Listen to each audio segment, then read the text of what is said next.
Bulletin के आगाज में खबर है कि सुप्रीम कोर्ट ने पंजाब और खैबर पख्तूनख्वा इंतखाबात केस का फैसला महफूज कर दिया है। अदालत इज़्मा आज महफूज फैसला सुनाएगी। दौरान समाअत चीफ जस्टिस ने कहा कि सवाल ये है 8 अक्टूबर को कैसे सब ठीक हो जाएगा। हुकूमत हिचकिचाहट का शिकार है। जस्टिस एजाजुल एहसन ने कहा ये मिसाल बनाई गई तो हमेशा माली मुश्किलात पर इलेक्शन नहीं हुआ करेंगे। ये इशू पार्लियामेंट को खुद हल करना चाहिए था। रिपोर्ट देखिए। पंजाब और खैबर पख्तूनख्वा इंतखाबात इल्तवा केस का फैसला महफूज। सेक्रेटरी दिफा और खजाना से तहरीरी रिपोर्ट भी तलब। दौरान समाअत सुप्रीम कोर्ट का हुक्मरान इत्तेहाद के वकला को सुनने से इनकार। कानून में किसी को इलेक्शन मुलतवी करने का इख्तियार नहीं। इलेक्शन की तारीख आगे बढ़ा सकती है तो सिर्फ अदालत। कुछ लोग मनपसंद जजेस से फैसला चाहते हैं। चीफ जस्टिस उमर अता बंदियाल के रिमार्क्स। 3 रुकनी खसूसी बेंच के रूबरू समाअत के दौरान फारूक एच नाइक, अकरम शेख और कामरान मुर्तजा ने दलाइल देने की इस्तदा की तो अदालत ने इनकार कर दिया। जस्टिस मुनीब अख्तर ने कहा हुक्मरान इत्तेहाद को एक तरफ बेंच पर एतराज है, दूसरी तरफ कार्रवाई का हिस्सा भी बनते हैं। चीफ जस्टिस के इस्तफसार पर अटॉर्नी जनरल ने कहा हुकूमत आइन के मुताबिक चलती है, इसलिए बाइकाट नहीं कर सकती। सेक्रेटरी दिफा लेफ्टिनेंट जनरल रिटायर्ड हमूदुज़्ज़मा अदालत में पेश हुए और कहा पंजाब में सिक्योरिटी हालात संगीन है, खुली अदालत में नहीं बता सकता। नहीं चाहते मालूमात दुश्मन तक पहुँचे। चीफ जस्टिस ने कहा कि सिक्योरिटी के मामलात पर सिर्फ आर्मी की बात नहीं कर रहे, अफवाज में नेवी और एयरफोर्स भी शामिल हैं। कोई हसास मामला आया तो चैम्बर में सुन लेंगे। एडिशनल सेक्रेटरी खजाना पेश हुए तो जस्टिस मुनीब अख्तर ने कहा 20 अरब देने से बजट पर कितने फीसद फर्क पड़ेगा। वकील इलेक्शन कमीशन इरफान कादिर ने कहा मुझे इंसाफ होता नजर नहीं आ रहा। अज खुद नोटिस केस में फैसले का तनासुब जजेस का अंदरूनी मामला नहीं, इस तनाज़े को हल करने के लिए इक़दाम कर। चीफ जस्टिस ने कहा जस्टिस फाइज ईसा ने मुलाकात में कहा कि वन मैन शो पर आपके हवाले से नहीं बल्कि अमूमी बात की थी। चीफ जस्टिस ने कहा 1988 में भी अदालत के हुक्म से इलेक्शन आगे बढ़ाए गए। आइन और कानून में वाज़ेह है कि इंतखाबात की तारीख कौन देगा। वफाकी हुकूमत ने ऐसा कोई मवाद नहीं दिया जिस पर इलेक्शन मुलतवी हो सके।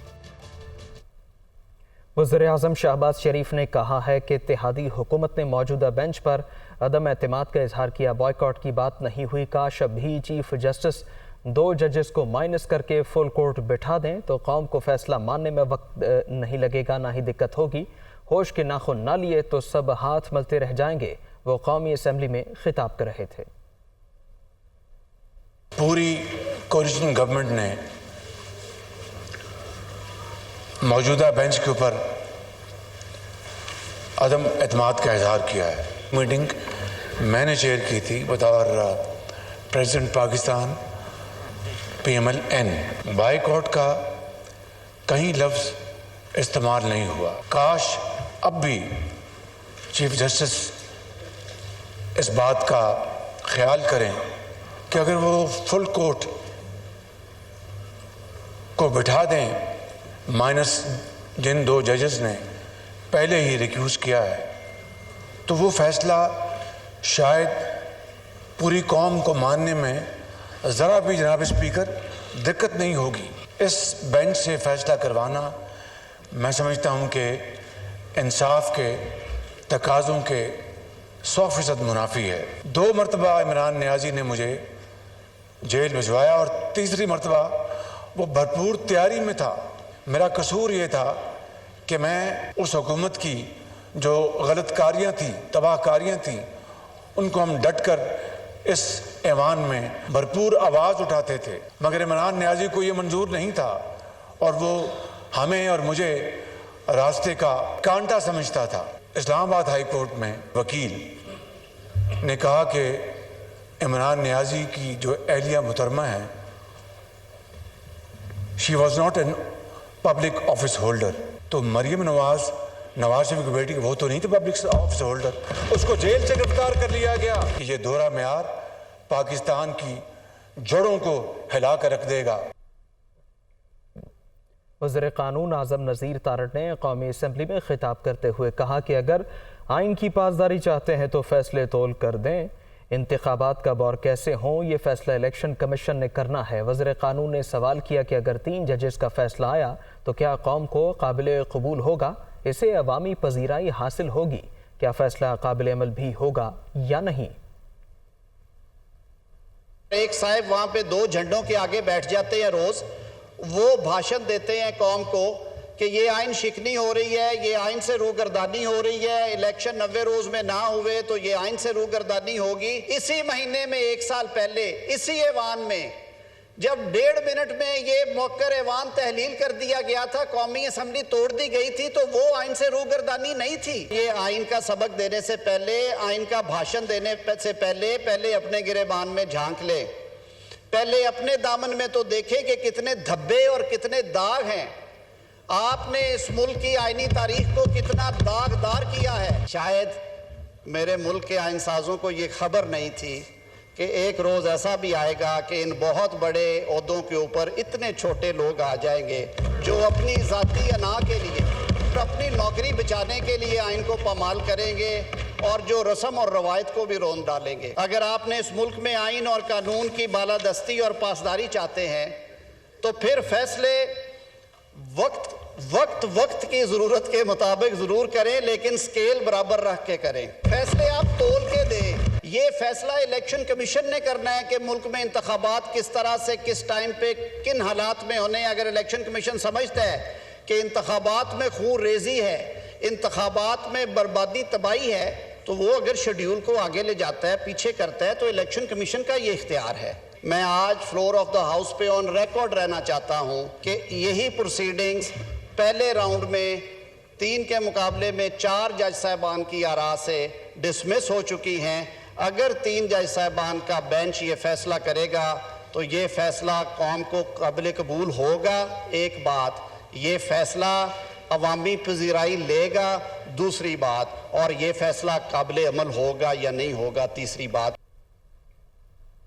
सुप्रीम कोर्ट के सीनियर जज जस्टिस काजी फायज ईसा ने फैसले पर सर्कुलर जारी करने पर रजिस्ट्रार सुप्रीम कोर्ट को फौरी चार्ज छोड़ने का कह दिया है। रजिस्ट्रार को लिखे गए खत में कहा कि आपके पास जुडिशल ऑर्डर कालदम करार देने का इख्तियार नहीं है। खत की कॉपी काबीना और एस्टैब्लिशमेंट डिवीजन को भी भिजवा दी है। रजिस्ट्रार का 31 मार्च का सर्कुलर सुप्रीम कोर्ट के 3 रुकनी बेंच के फैसले की खिलाफ वर्जी। चीफ जस्टिस भी जुडिशल ऑर्डर के खिलाफ इंतजामी ऑर्डर जारी करने के नहीं मजाज। खिलाफ कानून काम पर फौरी ओहदा छोड़ दें। जस्टिस काजी फायज ईसा का रजिस्ट्रार सुप्रीम कोर्ट को खत, मरासले की कॉपी चीफ जस्टिस पाकिस्तान, काबीना और एस्टैब्लिशमेंट डिवीजन को इरसाल। जस्टिस काजी फायज ईसा ने registrar supreme court Ishrat Ali को खत में कहा कि आपको बतौर सीनियर ऑफिसर अपनी आईनी जिम्मेदारी का इदराक होना चाहिए। ये केस आर्टिकल 184(3) के तहत अज खुद नोटिस के तौर पर सुना गया। रजिस्ट्रार का केस के फैसले पर सर्कुलर जारी करना हैरानकुन है। इस तरह सुप्रीम कोर्ट के हुक्म की खिलाफ वर्जी की गई। सर्कुलर का मतन मौजूदा फैसले से मुताबिकत नहीं रखता। रजिस्ट्रार फौरी तौर पर ओहदे से दस्तबरदार हो जाएं। Registrar supreme court Ishrat Ali को ओहदे से हटाने का नोटिफिकेशन जारी कर दिया गया। वफाकी काबीना की मंजूरी के बाद एस्टैब्लिशमेंट डिवीजन ने नोटिफिकेशन जारी किया। ग्रेड 22 के इशरत अली को एस्टैब्लिशमेंट डिवीजन रिपोर्ट करने की हिदायत की गई है। हुकूमत ने इशरत अली को सितंबर 2022 में रजिस्ट्रार सुप्रीम कोर्ट तैनात किया था। वफाकी काबीना का एक और हंगामी इजलास तलब किया गया है। इजलास वज़ीर-ए-आज़म शहबाज शरीफ की ज़ेर सदारत आज दिन 1 बजे पार्लियामेंट हाउस में होगा। काबीना इजलास का एजेंडा बाद में जारी किया जाएगा। काबीना इजलास में अहम मुल्की और सियासी मामला ज़ेर बहस आएंगे। अपडेट करते चले अहम खबर से, काबीना का एक और हंगामी इजलास तलब किया गया है। चौधरी परवेज लाही कहते हैं कि इमरान खान के खौफ से पीडीएम दिमागी तवाज़ुन खो चुकी है। हुकूमत दहशतगर्दों से लड़ने के बजाय अवाम और अदलिया से लड़ रही है। मरकजी सदर पाकिस्तान तहरीक इंसाफ से परवेज लाही इंस्टीट्यूट ऑफ कार्डियोलॉजी वज़ीराबाद के सरबराह डॉक्टर अब्दुल वहीद ने भी मुलाकात की। इस मौके पर परवेज लाही ने कहा, सोमोटो और बेंचेस की बहस सानवी है। असल मसला 90 रोज़ में इलेक्शन है। 90 रोज़ में इलेक्शन पर सुप्रीम कोर्ट के जजेस में कोई इख्तिलाफ नहीं। लाहौर हाई कोर्ट पहले ही 90 रोज़ में इलेक्शन का हुक्म दे चुकी है। चौधरी परवेज लाही ने मजीद कहा, मुफ्त आटे के नाम पर गरीबों में जिल्लत और मौत बांटी जा रही है। कराची से खबर है कि कायदाबाद में पुलिस की कार्रवाई हुई। कार्रवाई के दौरान दोहरे कत्ल में मुलव्वस मरकजी मुलजिम गिरफ्तार कर लिया गया। पुलिस ने बताया कि मुलजिम मोहम्मद हुसैन उर्फ शीना को खुफिया इत्तला पर गिरफ्तार किया गया है। वाक़े में मुलव्वस मुलजिम का वालिद मुबीन पहले ही गिरफ्तार था। मुलजिम मोहम्मद हुसैन उर्फ शीना वारदात के बाद फरार हो गया था। मुलजिम ने लांढी में फायरिंग करके अब्दुल्ला और अब्दुल जलील को कत्ल किया था। पुलिस ने इस बारे मजीद क्या बताया, शहबाज खान की ज़बानी जानेंगे। जी शहबाज। जी बिल्कुल, ये कराची का इलाका है लांडी कायदाबाद, जहां पर पुलिस ने कार्रवाई की है। कार्रवाई के दौरान दोहरे कत्ल के मरकजी मुलजिम को गिरफ्तार किया गया है। पुलिस के मुताबिक गिरफ्तार मुलजिम मोहम्मद हुसैन और शीना ने अपने वालिद और भाई के साथ मिलकर 24 मार्च को लांडी कुलचे ने मुनीर में अब्दुल जलील और अब्दुल्ला नामी 2 अफराद को जो है फायरिंग करके कत्ल किया था। मुलजिम वारदात के बाद अपने भाई अमीन के साथ फरार हो गया था। ताहम मरकजी मुलजिम के जो वालिद हैं मुबीन, उसको पहले ही गिरफ्तार कर लिया गया था। जो तीसरा साथी है यानी कि मुलजिम का भाई, उसकी तलाश में जो है वो गिरफ्तारी के लिए छापे मार रही है। पुलिस ने बताया कि मुलजिम मोहम्मद हुसैन ने जाती रंजिश की बिना पर जो है वो 24 मार्च को फायरिंग करके इन 2 अफराद को कत्ल किया था। ताहम गिरफ्तार मुलजिम से इस बारे मजीद जो है वो तफ्तीश की जा रही है। जी ठीक है, शुक्रिया आपका। गुजरावाला से खबर है कि थाना सेटेलाइट टाउन के पौश इलाके में वासा के खुले मैनहोल में गिरकर 8 साला बच्चा जाँ बहक हो गया। 8 साला अहमद गुज़श्ता रोज से लापता था। बच्चे की लाश वासा के खुले मैनहोल से मिली है। मुतादिद शिकायत के बावजूद मैनहोल को ढक्कन से कवर न किया गया। इलाका वकील ने यह बताया, मुतालबा किया कि वासा हुकाम के खिलाफ फौरी तौर पर कार्रवाई होनी चाहिए।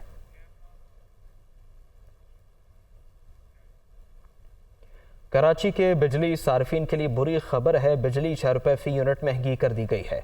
नेपर अथॉरिटी ने इब्तिदाई मंजूरी दे दी है। इजाफी वसूलियाँ आइंदा 3 माह के बिजली बिलों में की जाएंगी। रिपोर्ट देखिए।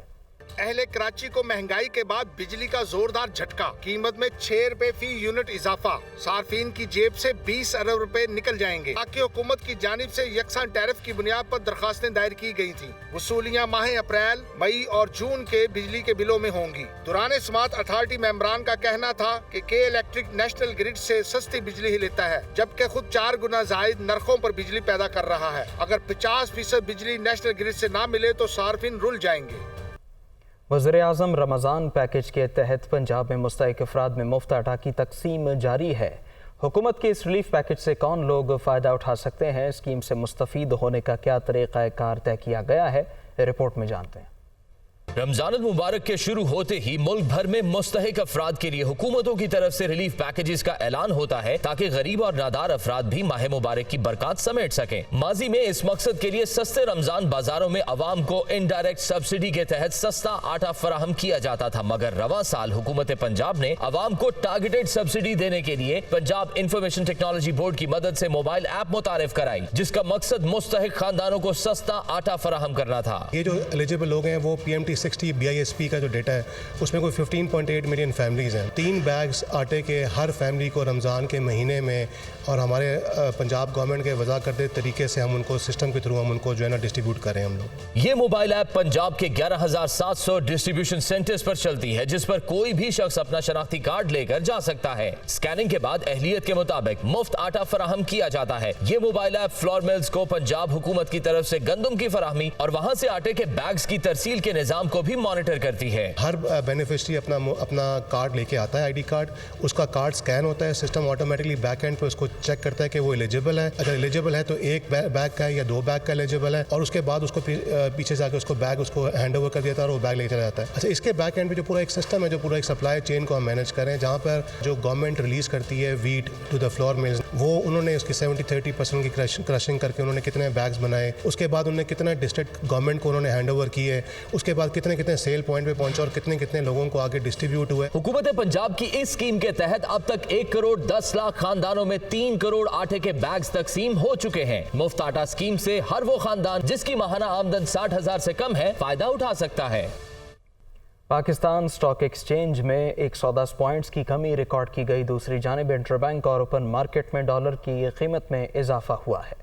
कारोबारी हफ्ते के पहले रोज पाकिस्तान स्टॉक एक्सचेंज में कारोबारी सरगर्मियां मान रही। यही वजह है कि इख्तिताम पर मार्केट 110 पॉइंट्स कमी के बाद 100 इंडेक्स 39,889 पॉइंट्स की सतह पर बंद हुआ। स्टॉक तज्जियाकारों के मुताबिक बिगड़ती माशी सूरत हाल के असरात स्टॉक मार्केट पर नजर आ रहे हैं। जब तक हालात में बेहतरी नहीं होती, स्टॉक मार्केट इसी तरह परफॉर्म करती रहेगी। दूसरी जानब इंटरबैंक में डॉलर 1 रुपया 25 पैसे इजाफे से 285 रुपए 4 पैसे पर बंद हुआ, जबकि ओपन मार्केट में डॉलर 50 पैसे इजाफे से 287 रुपए पर फरोख्त हुआ। माशी तज्जियाकारों के मुताबिक IMF से कर्ज मिलने के बाद ही डॉलर के मुकाबले रुपए की कदर मुस्तहकम होने का इम्कान है।